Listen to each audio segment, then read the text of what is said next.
Good morning, Stanford. I'll tell you, seeing so many students up this early in the morning is really a great experience for the president of the university. And I'm so delighted you're able to join us here, and I can tell you're going to be in for a fascinating discussion this morning. If you think about our university and what makes it unique, it is that bold entrepreneurial spirit, that pioneering spirit that Jane and Leland brought to us when they marched across the country to come to the West Coast and help found this university. Today, we remain committed to pursuing opportunities that will change the world, to using our knowledge in important ways to work on the grand challenges we face. But that entrepreneurial spirit is about more than just launching the next startup. It's also about training and educating people who will go out and make our world better. And those innovations come in all walks, from the medical care we do and new ways of dealing with health problems, to energy efficiency, to robotics, to art, to everything we do. But every innovation begins with an idea, and every idea began with somebody who imagined it. And that's what today is about. The Stanford Technology Venture Program's FutureFest is an opportunity to examine and celebrate the impact of breakthroughs and pioneering technologies on our world. And I'm delighted you could all join us this morning. This is organized by STVP in collaboration with Stanford Arts. The FutureFest will be the place where discussions about futuristic technologies occur. And today we'll hear from two far-thinking individuals, Elon Musk and Steve Jurvetson. Steve is a Stanford alum and a partner at Draper Fisher Jurvetson. He was recently hailed in the New York Times as a space investor and rocket maker. His firm has invested both in SpaceX and a satellite company, Planet Labs. Steve is a Stanford alumnus 3 times over, and he also has the important characteristic that he was once my advisee. Despite that disadvantage, he completed his bachelor's degree in electrical engineering in 2.5 years, was the Henry Ford Scholar, went on to earn his MS, and despite my attempts to convince him to pursue a PhD, went off and got his MBA from the Stanford Graduate School of Business, where he was an R.J. Miller Scholar. He's recognized widely for being forward-thinking. The San Francisco Chronicle and Examiner named him as one of the 10 people expected to have the greatest impact on the Bay Area in the early part of the 21st century. Now, Elon Musk, I think, is a name known to everybody who thinks about the future. He is a serial entrepreneur, inventor, engineer, and investor. He was born in South Africa, attended Queen's University in Canada before moving to the US, where he earned his undergraduate degrees in economics and physics from the University of Pennsylvania. He arrived at Stanford to pursue his PhD in physics, but left after 2 days. I said, what was wrong, Elon? Was it the food, the water, the weather? No, he left to launch his first startup, Zip2, a successful internet-based city guide, and then he went on to launch PayPal. He founded his third company, SpaceX, in 2002, and 6 years later, NASA awarded him a contract for cargo transport to the International Space Station. He was an early investor in Tesla Motor and now leads the company as its CEO and product architect. But Elon dreams big. As he told CNN a few years ago, we should not be afraid of doing something just because some amount of tragedy is likely to occur. If our forefathers had taken that approach, the United States wouldn't exist. Amen to that. I think when you see the kind of work that Elon's doing, and I still remember my first trip down to Los Angeles to visit SpaceX and to see the first Tesla prototype before it came out, I realized he was going to change the world. This will be a wonderful exchange. After Steve and Elon's discussion, Matt Harvey, Executive Director of STVP, will close the program. But now, please join me in giving a warm Stanford welcome to Elon Musk and Steve Jurvetson.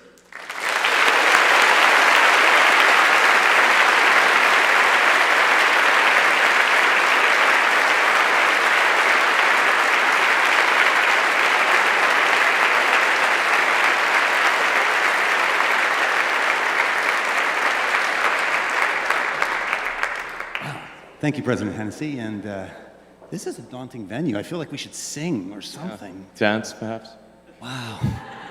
Okay, so FutureFest. Today is all about the future, and I can't imagine a better person to speak with about that than Elon Musk. He is forging the future, as you all know, across multiple industries, repeatedly, in the most spectacular way, in a way that others have failed before him, and perhaps unprecedented in history.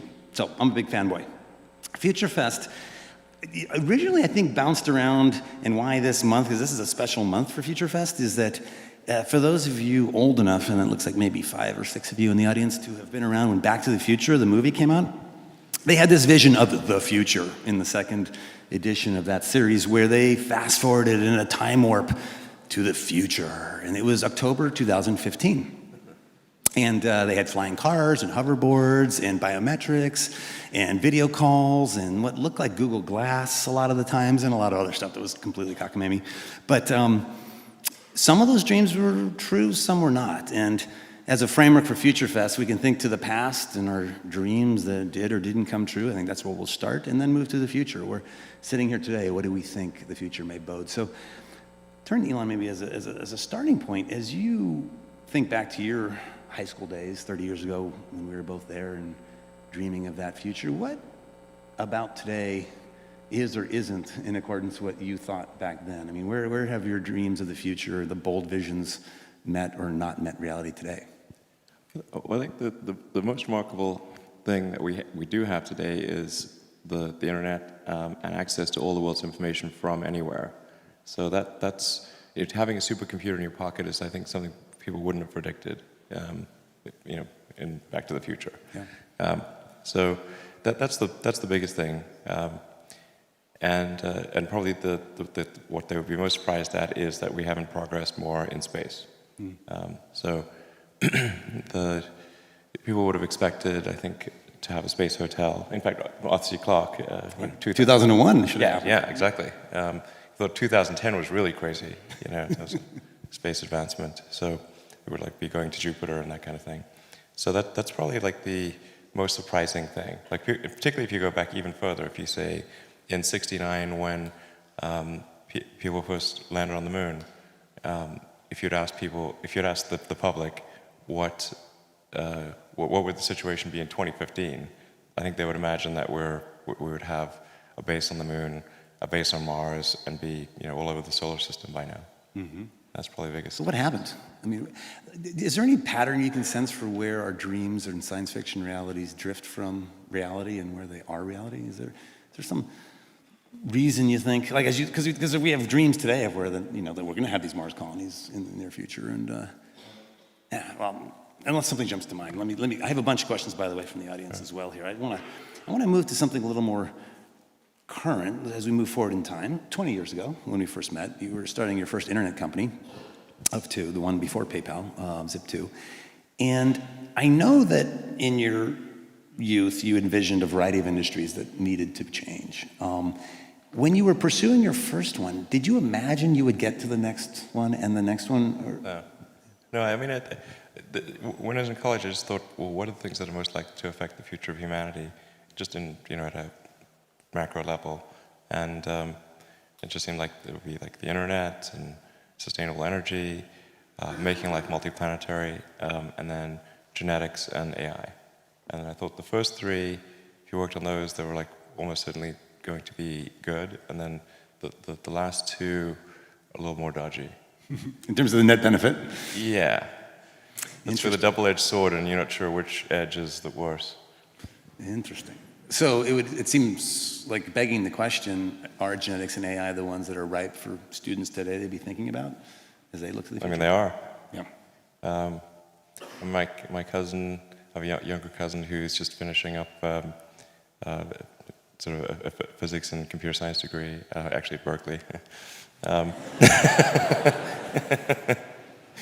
We know. And he says everyone there is in the computer science department is working on AI. So I think we're going to see some crazy breakthroughs in the next few years on that front. Yeah, I want to come back to that later as we look more to your vision of the future.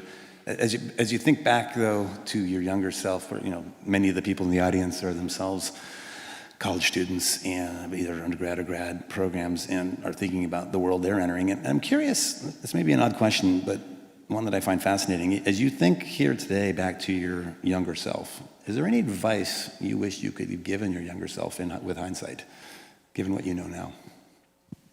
Well, I mean, I give like a lot of advice. I think.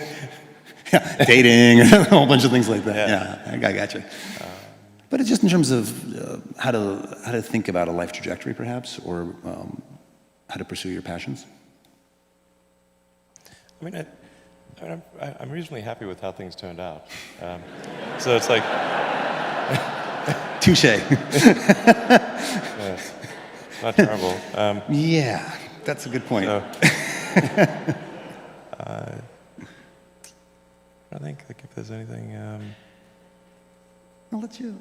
If something jumps to mind, let me know. But let me. I mean, apart from the obvious, like just telling my younger self exactly how the future will unfold, which is Right. But that wouldn't be that's not exactly advice. More has to be encapsulated into sort of Like time warping wisdom. Yeah. Yeah, exactly.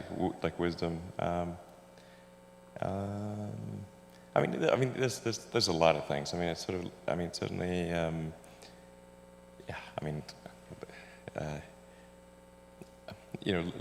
Listen more to critical feedback. I mean, like a lot of things I learned in college actually were pretty helpful. I mean, I think the physics approach to thinking is very good, like the first principles approach. And you applied that broadly. Yeah, applying the first principles approach to thinking is, I think, a good way to figure out counterintuitive situations. So I thought that was really a helpful thing to learn. That's good. Yeah, I mean, yeah. Sorry, go ahead. No. Feel free to jump in because I don't know how I'd answer that question. I mean, Yeah, what would you do? What would you tell your younger self? It'll be all right. You weren't as dorky as you think. Advice like that. Nothing really too actionable. Don't worry about it.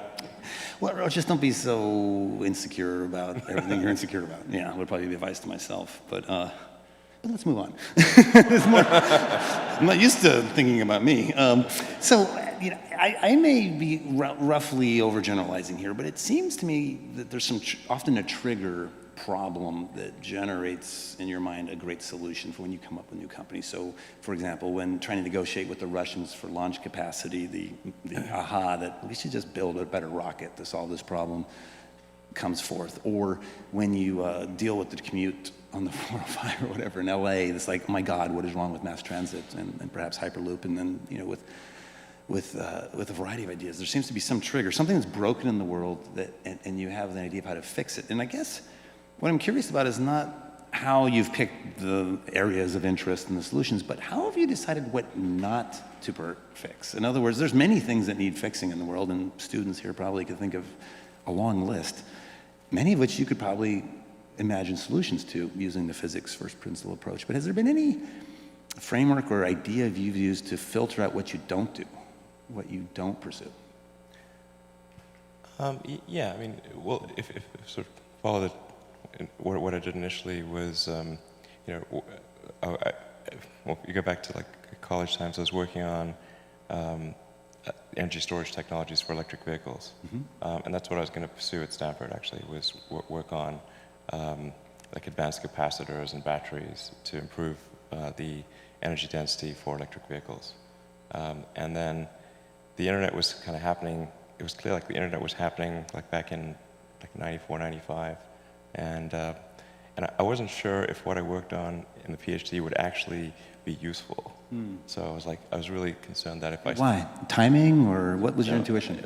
Meaning I think it could be academically useful, but not practically useful. I think it could result in a PhD and adding some leaf to the tree of knowledge, but then discovering that, well, it's not really gonna matter. Like that's, is it going to be a good enough thing to actually be used in an electric vehicle? I wasn't sure. I mean, so it was like, I was uncertain as to whether success was one of the possible outcomes. Right. Like I thought maybe it was, but I wasn't sure. And then I thought, well, if I watch the internet get built while I'm doing this, that would be really frustrating. So there's a sense of that eminent timing, that like that was the time for the internet, and maybe the other stuff could wait or be on the back burner of your mind. Was it always there as like one day I'll get back to that, or was it just like... I thought probably I'd get back to it, and did end up doing that. But I thought sort of the internet was happening, like really taking off, although most people weren't aware of it in '95, and so I figured like electric vehicle technology, energy storage technology, there'll be some sort of natural progression in that, and I could come back to it later. But the internet, was really, that was the moment to really do something. Although in '95 it wasn't obvious that you could actually make any money on the internet. This was like nobody, until Netscape went public, I think at the end of '95, nobody even thought there was like, you could make a valuable company on the internet. It wasn't as obvious as it seems now. Yeah, like now it seems really obvious, but back then it was not at all. So it was really from the perspective of, it wasn't like, oh, I want to make a bunch of money. It was actually from, it's like, oh, I want to just be a part of building this thing that I thought was like a nervous system. It was like, previously people had communicated effectively by osmosis. And, you'd have to like basically physically, connect with somebody to really communicate. You'd like a letter. Like you'd send letters, like on paper. And with the internet, anyone who had a connection anywhere in the world would have access to all the world's information, just like sort of a nervous system in a so humanity was effectively becoming a superorganism, and qualitatively different than what it had been before. And so I wanted to be part of that. And but initially the goal was just to make enough money to pay the rent. It wasn't to do anything beyond that. And then, as many know, that much of that capital then got plowed back into your next businesses. Right, exactly. Exactly. So then then the internet's also helpful because it's anything to do with software is a low capital endeavor. So I didn't have any money. I just had a bunch of student debt, and but software you can just write like by yourself, and you don't need a lot of atoms. Like you don't need a lot of tooling and equipment and. So it's not capital intensive. So the ability to start a company, if it's software related, and it's the first company, is much, much easier. Right. It seems obvious now, but of course, the easier place to start, and then as you gain more of a personal reputation and have more personal capital, as some may or may not know, SpaceX was entirely funded by Elon for its first period, partially from and in an era when others probably wouldn't have funded it, right, in those earliest days. Well, and actually, I mean, what the precursor to SpaceX was not, the idea wasn't really to create a company. It was to try to figure out why we hadn't sent people to Mars. So we went from SIP2 to PayPal, and then going from PayPal to sort of the next thing, I was sort of thinking, well, is there some way to reignite the dream of Apollo? And I thought, well, it was maybe a question of, like, we'd lost the will to explore it. But I actually think that my original premise was wrong. We had not lost the will to explore, but people did not think there was a way. And if people don't think there's a way, then they won't bash their head against the wall continuously. They'll sort of give up. So, but in the beginning, I thought it was a question of will. So. So that if we can send a small greenhouse to the surface of Mars, and you have seeds and nutrient gel, and you hydrate it upon landing, and then you'd have this little greenhouse on the surface of Mars, and people tend to respond to precedents and superlatives, and this would be the first life on Mars, as far as we knew, furthest that life's ever traveled. You have this great shot of green plants on a red background, and I thought, well, maybe that would get people excited about sending people to Mars. So the headlines were clear in your mind once you had success on what that would lead to catalyze action. And actually, the goal was to get the public excited about that and get NASA's budget increased. So that was actually the original goal. And so I went to Russia to try to buy some ICBMs in 2001. It was an interesting experience. A lot of vodka. Yeah, a lot of vodka. Yeah, it's crazy. But I couldn't afford the regular rockets, like the Boeing and Lockheed rockets are too expensive. And still are? Yeah, still pretty expensive. That's true. I had to, sorry.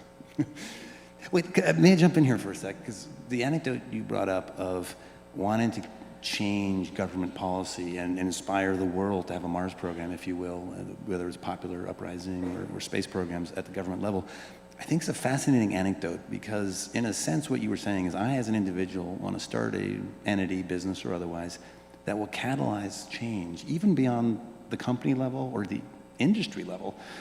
And I see a parallel in other initiatives you've taken on, in that if you look at the goal of Tesla under your leadership, it is to usher the transition to all vehicles being electric, not just the cars that currently are produced by Tesla.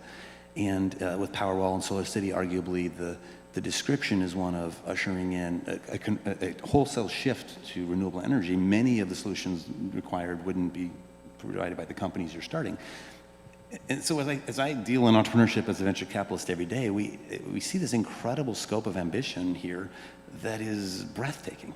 Like change the world, what Steve Jobs and others talk about in a company, maybe shifting an industry, but we're talking about shifting like the entire zeitgeist of the world in a sense, and maybe eventually other worlds.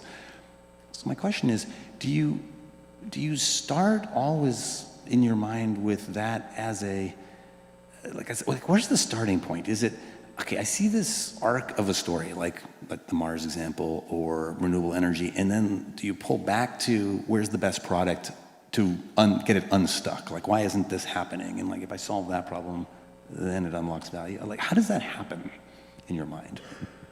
Sure. So, I mean, I should say, like, when we started SpaceX and Tesla, I mean, I really thought the probability of success was very low. I mean, it wasn't like I think, oh, we'll definitely be successful. I thought we'd be like maybe 10% likely. Well, yeah.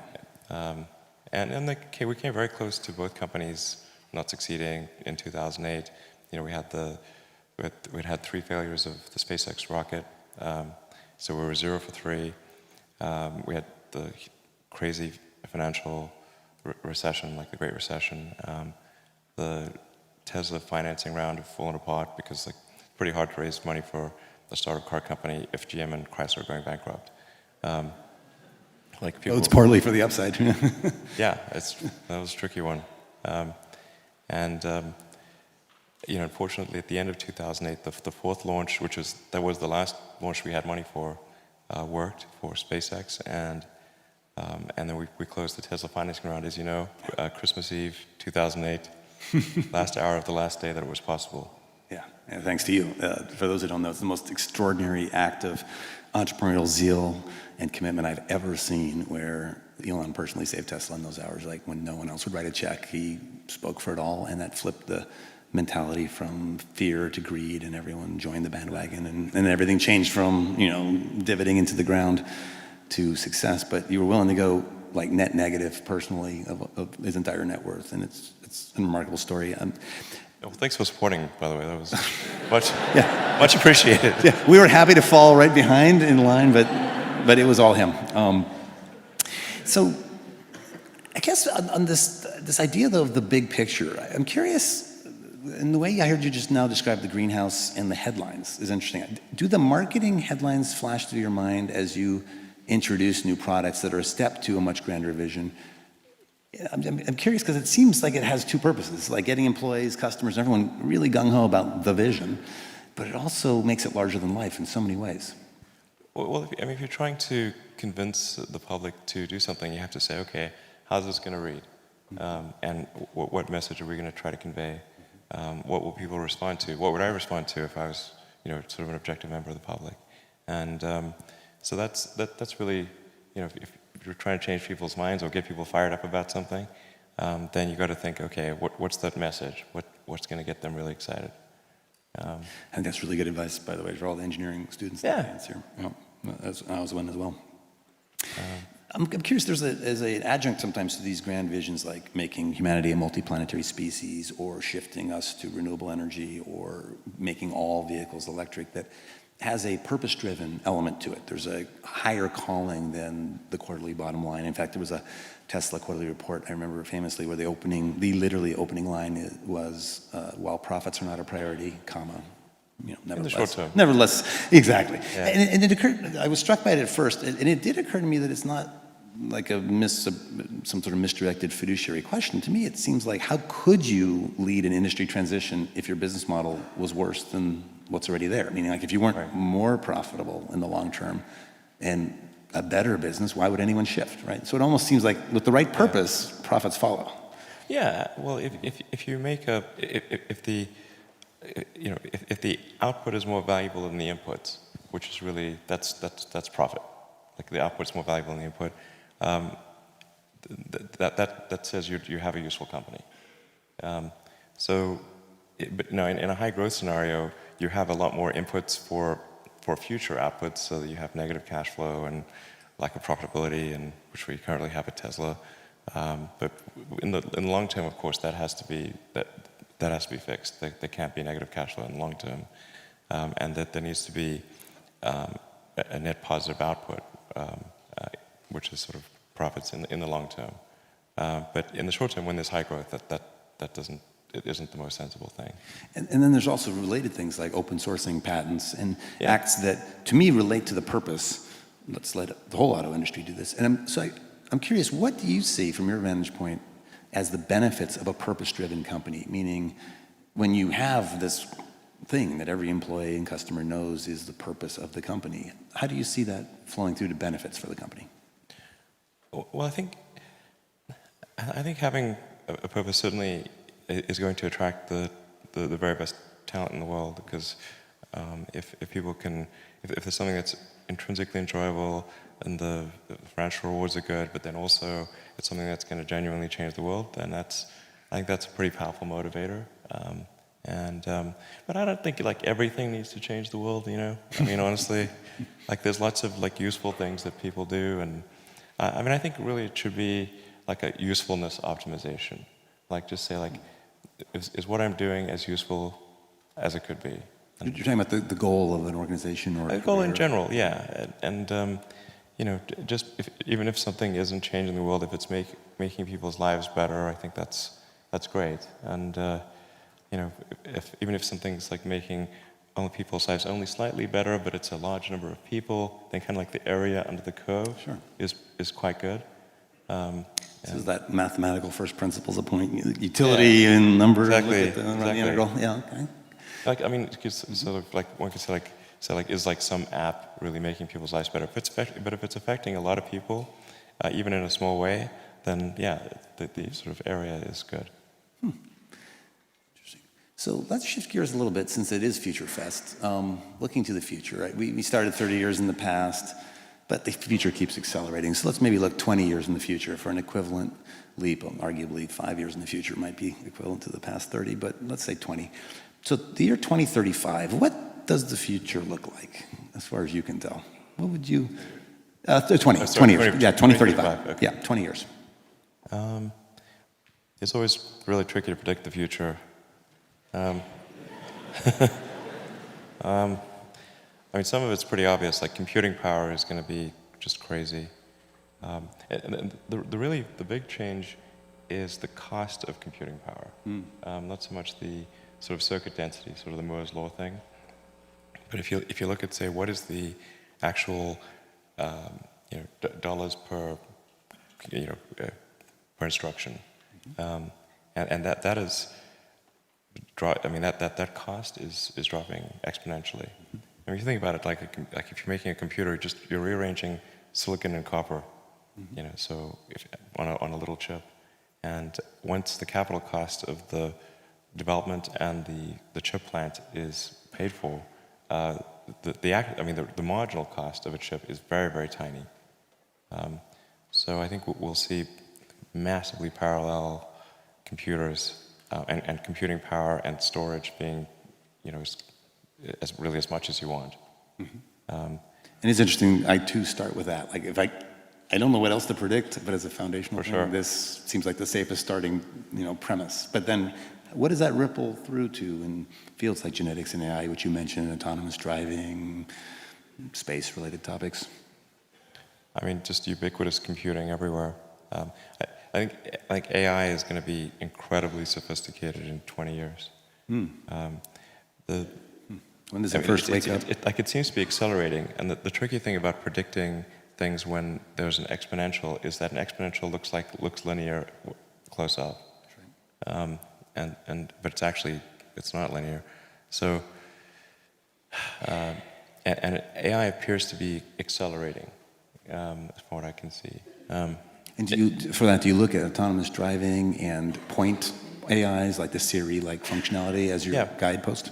Well, I had sort of a debate about someone like, is AI accelerating or not? And like he was saying, well, what's the y-axis?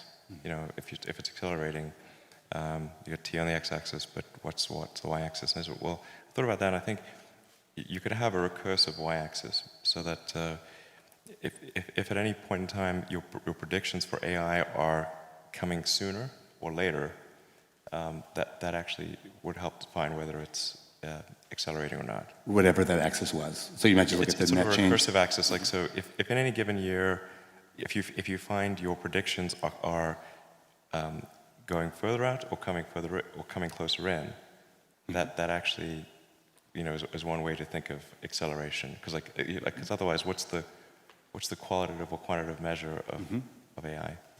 I was saying, like if a given technology is always 20 years in the future. Yeah, if it's always 20 years in the future, it's like more logarithmic. So does AI seem like it's one of the most fastly accelerating things that you're aware of? Yes. And I can certainly see that with autonomous driving, where, 3 years ago, I thought it was 10 years away. And then 2 years ago, I thought it was 5 years away. Now I think it's 3 years away or less than 3 years away. Wow. So, and when you say away, like released to market, available for consumer adoption, as opposed to prototyping? No, I mean like the technology works. There's a sort of second question as to when regulators would approve it. Yeah. But like good luck with that. the technology works technology works as a general solution. So like autonomous driving, like basically works anywhere. So it could be sooner for point things, like highway only or. I mean, highway only, we're already in public beta with this at Tesla, so we'll be hopefully in the next several weeks releasing to all of the cars that have the autopilot hardware, which is all cars built in like roughly the last 12 months. Wow. And so this seems like one of those things that once you've experienced it, the inevitability of it becomes more apparent. Kind of like first time I sat in an electric vehicle, it's just so clear, and same with autonomous vehicles. Do you think that will help persuade public opinion? And like the regulatory question is an interesting one, because as technology continues to accelerate, human nature doesn't, and acceptance of change. I'm just not sure if there's, like, as we look out in the future, should we assume that no matter how fast something like Moore's Law accelerates, there's always the counterbalancing force of human nature and habit? I think there's always going to be the sort of there's always going to be human nature, and it's sort of difficult to predict. I think how that will affect things. But I'm not sure if I fully answer your question. So in terms of what I think 2035. Oh yeah, please. So for sure, ubiquitous computing, AI that's beyond anything like the public appreciates today. I think we'll have most of the new vehicles being produced being electric, and we'll probably have a supermajority of energy being produced being sustainable. So I think we're headed solar towards a good primarily track. In your mind. Primarily solar, yeah. So I think those are sort of some good things. Like I think we'll be hopefully on a good path for sustainable energy. Sooner is always better, but I think by 2035, I think we'll be substantially like most of transport, most of new energy being produced will be sustainable. Broadband everywhere? Broadband everywhere, yeah. Mars colony? And hopefully a small base on Mars, or a small city on Mars in 20 years, yeah. I think, city, did I hear? Well, okay, fine, town, village. Hamlet. I mean, that's exciting. I mean, that could get people fired up about the future. Yeah, I do. I agree, exactly. I think that the idea of being multi-planet species and getting out there and exploring the stars is one of those really inspiring, exciting things.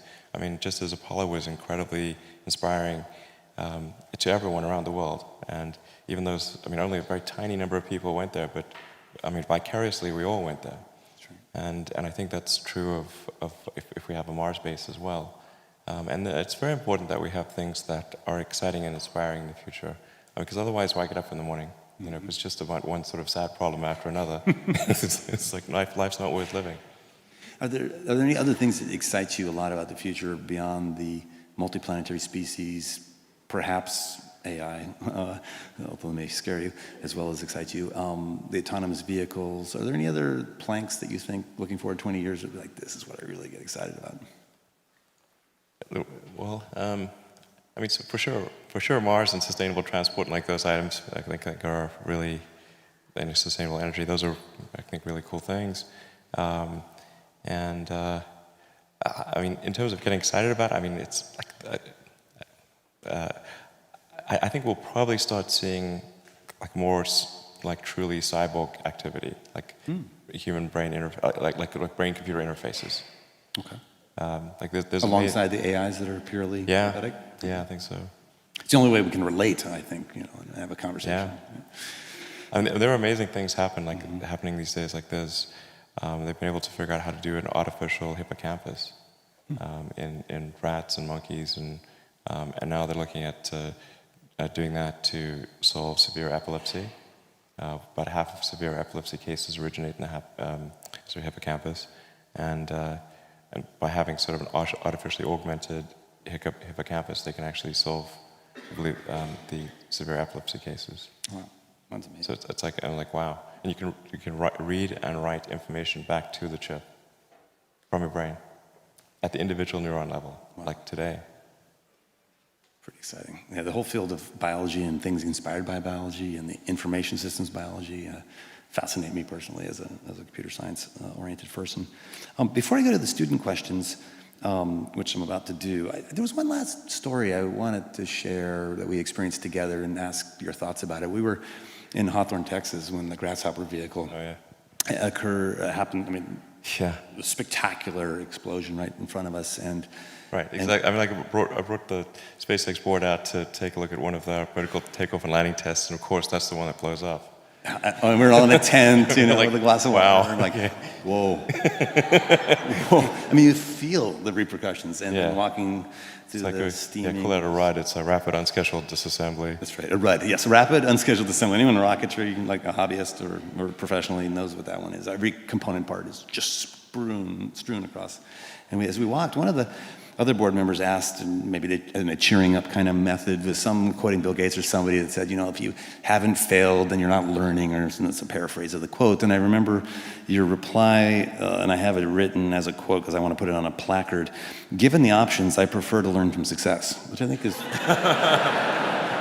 a great comeback. And so I guess I was curious in general, what do you think of the Silicon Valley mantra, fail fast, fail often, or as Esther Dyson says, always make new mistakes, as if failure is the crucible of learning? I'm curious if you had any further thoughts on that, and that maybe off-the-cuff comment you made out there.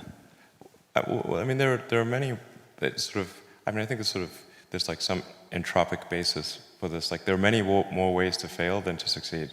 So you have to explore, I mean, particularly like for a rocket, there's like 1,000 ways to think and fail, and like one way it can work.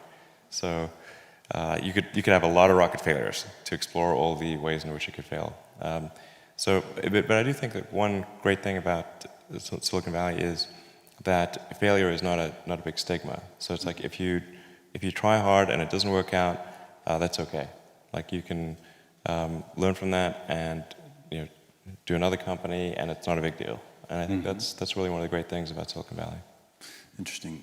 Do you also, I'm curious if either on the, well, it seems to me that on the system design side, you can accommodate a likely failure of subcomponents, and so much of the elegance of, let's say, a Falcon 9 or a Falcon 9 Heavy as an ultimate incarnation of this vision of how the rocket should be built, to say, hey, parts will fail, but here's how the system can succeed. And I'm curious if there's any other thoughts along that, how to accommodate anticipated failure, and then also maybe managerially, is there ways that you motivate the team either in advance of failure to coach them on, hey, this is going to happen, or in the aftermath of failure to get them fired up to solve it and move forward when it might be dark times? And Like, for example, notions like failure to launch, exploding on the pad, there's all these, it's a very visual, it's public spectacle when you have a setback in the rocket industry. And I'm curious how you manage around failure. I think it's like quite painful and difficult, honestly, and it feels terrible. The company is sort of looking to, me to, rally them, and so I do. But I honestly feel super bad. It's like a punch in the gut. Yeah. Yeah. I remember it's almost like a time, like the stages of grief. I remember in Texas, it's kind of like sort of denial, and then it sort of hits us at dinner. It's like, oh my God, what just happened? Yeah. It's particularly with rockets. It's just a really like space is hard, and rockets tend to fail, unfortunately. Mm-hmm. Even when you've got like a lot of really smart people working super hard to minimize the probability of failure, it's still there, and it's quite significant. And people have asked me like, well, why are rockets especially hard? Part of it is like everything has to work the first time. Like you can't do a recall, you can't patch it. It's like 9 minutes to orbit or it's over. And then you can never test the rocket completely in the environment that it's actually going to experience. Mm-hmm. You can't fully recreate something that's moving super fast in a vacuum on the surface of Earth. Like you can only really recreate that in space. Is that a limit of the simulation tools? Pardon me? Is that a limit of the simulation tools today, or is that a fundamental? Yeah, absolutely. If there's any error between the simulation and reality, and there's always some amount of error, mm-hmm. then that can result in a failure. Yep. So it's a really, really tricky one. It's like, in a software analogy, it would be like if you had to write a whole bunch of software modules, and you can never run them together, and you couldn't run them on the target computer. Like when you're testing them, you'd have to test them individually, mm-hmm. and not in the actual computer that they're going to run on. Gotcha. Then you put all the modules together, run it for the first time in a completely different or very different computer, and it has to run with no bugs. That is difficult. Yeah. The software analogies to rocket design are deep. The modular reuse. There's many of these. Like those who aren't familiar, it's not like this is an aerospace engineer by traditional training coming, but is in fact radically changing the industry. I think applying a CS perspective to industry after industry. I'm like, how would a computer scientist or a physicist approach the problem, which oftentimes is a solution very unlike the industry incumbents. There's a certain elegance to it, at least from the outside observer like myself. Let me switch, if I may, to some student questions, which will be completely in a different direction. First one comes from Nick Zhu in an architectural design coterm, so this will be switching more to the other side of our brain for a moment. What do you look for in design, and related, if you'd like, what do you look for in art? Design might be more immediately relevant, but that's where he's coming from. Sure. Mm-hmm. I think there's, you want to make something beautiful. You want to trigger whatever fundamental aesthetic algorithms are like in your brain. You have, I think, some intrinsic elements that represent beauty, and that trigger the emotion of appreciation of beauty in your mind. And I think that these are actually relatively consistent among people. Not completely. Some people not everyone likes the same thing, but there's a lot of commonality. But I think it is important to combine aesthetic design with functionality.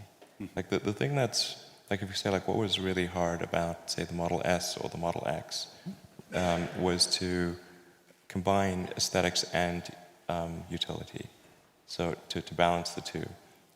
You can make a car look very good by giving it sort of certain proportions. like making it sort of low and slim, but if you do that, the utility is significantly affected. So the big challenge with the Model S was trying to figure out how do we get 5 adults plus 2 kids, because we want to have sort of a 7-seater. It seems like the Dragon and every Tesla has room for 7. 7. 5 children, I can see. Yeah. That might be an important design parameter. I definitely don't think we should take the whole family on the spacecraft. But that, like, the big challenge with the S was having a car that had a high utility and looked good, and the same with the X. So to make a sports car look good is relatively easy, but to make a sedan look good or an SUV look good is quite difficult. And I think another principle is you want to have it feel bigger on the inside than it looks on the outside. And that's also a really hard thing to do. And then really pay attention to the little details, the nuances of design and shape and form and function, and just the way it looks in different lights. And When something's off, the little thing, how do you experience that? it drives me bananas. Yeah. I mean, the problem is, like, if you can train yourself to pay attention to the tiny details. I think almost anyone can. Although this is very much a double-edged sword, because then you see all the little details, and then little things drive you crazy. But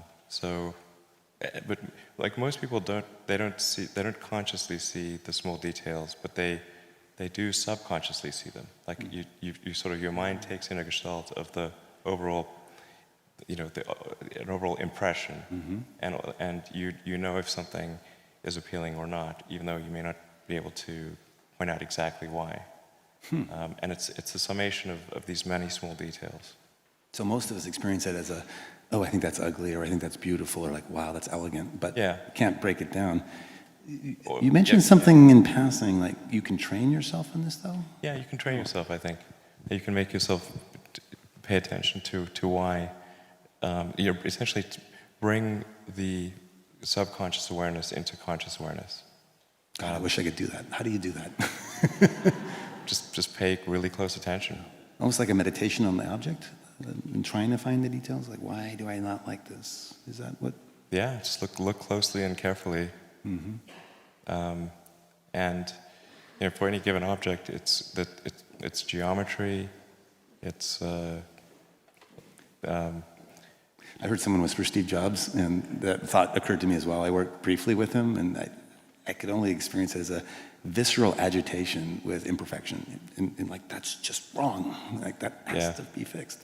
I have to turn it off, otherwise I can't go through life. It just, it's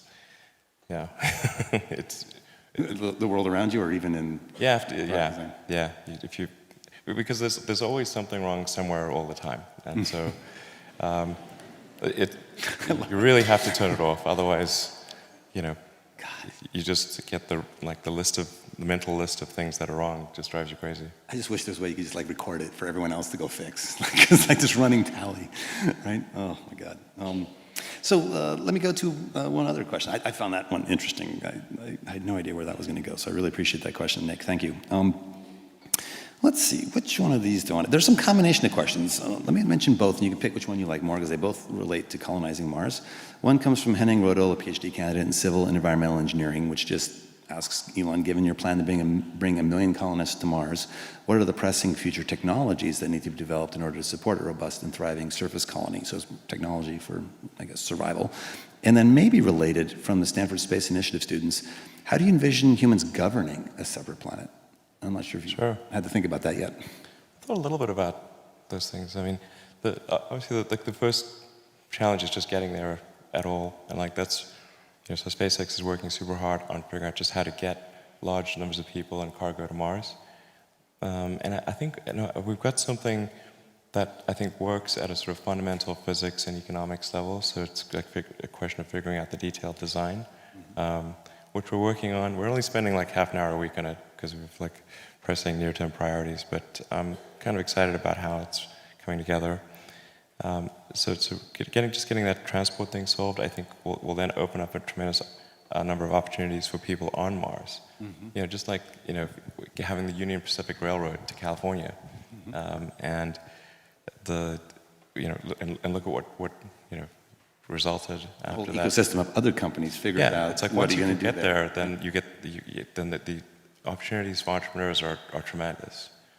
That ranges everything from, you know, everything you can imagine, like starting the first, you know, like the first Italian restaurant or something on Mars. You know, it's like somebody's got to do it, and it'll be kind of cool. You know, like an iron refinery. You know, or Local like a resource steel foundry. utilization. Yep. You know, the entire base of industry, and then there'll probably be things like that are just unique to Mars. But we gotta get that, you know, effectively that Union Pacific Railroad there in order to get the entrepreneurs there and then create a fertile environment for them to create companies. So that's so once you're there, it's going to be, I think, a lot of exciting things that can be done. And in the beginning, you know, people would live in kind of glass domes, but over time we would terraform Mars and make it like Earth. So I think there'd just be a lot of super exciting things that are hard to predict. Just like when they were building Union Pacific, nobody would have predicted Silicon Valley and Hollywood. Right. You know, that's would have been like, And urbanization in general. Yeah. And, you know, well, that California would be like the most populous state in the country. Like they'd be like, that sounds crazy. before them gold was discovered, right? Yeah. I think like it's really incumbent on SpaceX or, you know, maybe other organizations to figure out how to get there. Well, otherwise, nothing else matters. Right. And then once you get there, there's a lot of a lot that can be done. From a governance standpoint, I mean, obviously, ultimately, the governance of Mars will be up to the Martians, but the It's cool that we have a name for him now. You become a Martian when you go there. but I think if you said, like, how would you do democracy 2.0, you know, or like some new version, I think we'd probably have more of a direct democracy than a representative democracy. And you know, when the United States was formed, it was impossible to have a direct democracy. Like even sending a letter took weeks. So there was no way that people could like vote directly on issues. You had to have representatives. Interesting. So I think probably there would be a more direct democracy. And is this thing about the latency of communication from Yeah, Earth? the That'd be its communication own latencies, thing? and just like communication errors and communication latency. When you have letters that take weeks to get anywhere, would have made governance almost impossible. I think if it hadn't been a representative democracy, and you had a lot of people who couldn't even read or write. You know, so. That's fascinating. I was just wondering if you were to start over with a clean sheet of paper on governance, do you think a framework that could be envisioned that encompasses other sentient beings to come, meaning the AIs and others who might clamor for their rights on one side, right? Yes, it's difficult to predict, but I can say, like, I think probably we would aim for a more direct democracy, and then I was talking to Larry Page about this, and he had a good suggestion, like we should limit the number of words in a law, because like we have these like 1,000-page laws that get passed, and like nobody's read them. Twitter equivalent of parsimony. Yeah, like I don't know, 1,000-word letter count or something like that. Like if you can't write the law in 1,000 words, then probably it shouldn't be there. And you know, just we shouldn't have, you know, a single law passed that's like the size of Lord of the Rings. That's right. And like literally not a single person in Congress has read the whole thing. It's like the tax code. It's unscrutable. Yes, exactly. So there's that, and then I think laws also have an infinite lifespan unless they're given some sort of sunset period. So probably it would be good to default laws to have a sunset period. Like, and if it's not good enough to be renewed, then it goes away. And maybe some hysteresis in making it easier to remove a law than to put one in place. you can just imagine, because like over time, like the body of law just gets bigger and bigger and bigger. So like how do you avoid that? And you have inertia associated with laws, and so maybe it would take 60% to create a law, but only 40% to remove a law. Oh, interesting. Oh, fascinating. Yeah. Something like that. Those are like the rules of a constitutional democracy have such a profound impact, and to have a new playground would be fantastic. There's something embedded in what you said a moment ago that I want to highlight on a transition to perhaps a closing question. I heard in passing, I think about some of these things about a half hour a week, if I heard you right, and this is, I think, a profound thing to dwell on, is that he's changing the world in so many areas, and many entrepreneurs I see get, and myself included, enamored with all of the possibilities of a future Mars base, of the terraforming, of every aspect of it that might need to come into being. And I find myself often distracted by those future questions that are a little less relevant today. And what you just heard was, we gotta solve the railway first. Like, let me put 90%, 95% of my effort into that, and not get distracted by all the other interesting questions that need to come later. And I remember a few years ago, maybe 3 or 4 years ago, trying to get you to brainstorm with Craig Venter about, doing a sample return from Mars and sending a genetic sequencer there to help understand life there that might exist, et cetera. And I remember profoundly the response was, that is a really interesting topic, but I got to get these rockets to work first before that's going to be relevant to me, and let me hunker down on what's important here. And that ability to prioritize it on the stepping stones to a huge vision. It's this interesting dichotomy, like not just pure visionary, scattered across many things alone. It's clear sense of where we're heading, chaining back to the present, and making sure we're taking the right steps to not fumble the future, if you will. I wish we could all do that in the way we try to implement change. So let me move, if I may, to one last question, which could be broad or not, which is, there's a lot of people here from all kinds of parts of the world, and I think everyone who hears your story, an immigrant from South Africa through Canada to the US, taking on 4 or 5 different industries with great aplomb and success, is inspiring. But it's not just that you've had business success or technology success, it's that you really are changing the world for the better in these areas. And so I guess maybe as a closing question, again, looking from the present to the future, what do you see as the sort of the biggest pressing problems that need to be addressed? This may, in fact, require you to pull that filter off for a moment on the things of the world that are broken. And if everyone here in the audience could be a change agent themselves in their area of passion, what would you hope to catalyze today? If you could say, guys, go solve this big, hairy problem and figure out why it's broken. Honestly, I don't think everyone needs to go, try to solve like some big world-changing problem. I think that, like, I really think like we should just think like, are we doing something that's useful to the world? Like, if you're doing something useful, that's great. Imagine it's like Animal Farm. I really think some things are more useful. Sure. Sure, but maybe one of your personal pet like I peeves, just think that you sort of a usefulness optimization is like, that's like a really good thing. If you've done something that's useful to your fellow human beings, you've done a really good thing, and people should feel proud of doing that. It doesn't always have to be something that's going to change the world. I mean, sometimes the world should just keep going in a particular direction. Help the world. Yeah, it might be going in the right direction, and I mean, in a lot of ways, the world is, and we are in great shape, in that if you look at, say, violent crimes, per capita in the world, it's at an all-time low. We're actually quite prosperous, and compared to history, I think there's a lot of things to feel good about in terms of how the world is today.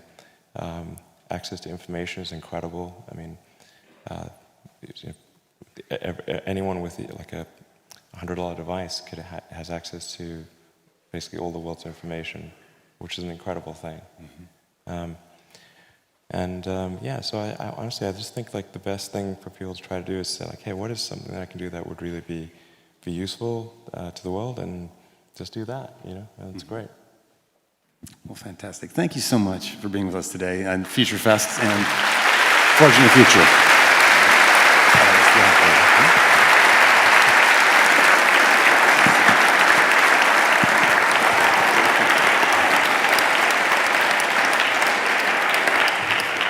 So just very quickly, on behalf of all the faculty and staff affiliated with STVP, we'd like to thank President Hennessy, the School of Engineering, and our home Department of Management, Science, and Engineering, Matthew Tews, Stanford Arts, and the amazing staff here at Bing that was so helpful to us this morning. DFJ, obviously, for your incredible sponsorship of FutureFest and also for your continued long-term support of STVP and our hope to create entrepreneurship education opportunities for Stanford students. And of course, we offer our most sincere thanks. Please help me in thanking again Elon Musk and Steve Jurvetson.